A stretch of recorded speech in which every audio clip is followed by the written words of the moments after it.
келесі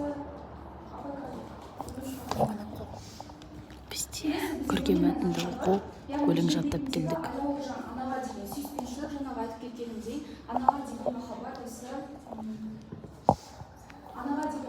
осы жер бетіндегі жаңағы бала мен ананың арасындағы тылсым күшті сипаттайды. Одан кейінгісі өлеңнің идеясы ананы сыйлауға, құрметтеуге, оқушылардың арасында оқыту, яғни осы өлеңді оқу арқылы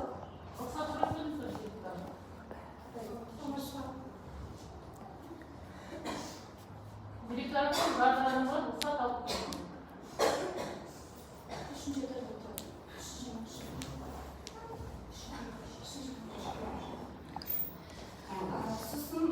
осы өлеңнің идеясы, яғни автор арқылы, яғни оқытушы, яғни оқып жатқан жастар ананы құрметтеуге, сыйлауға, сол арқылы анаға деген махаббатты білдіруге.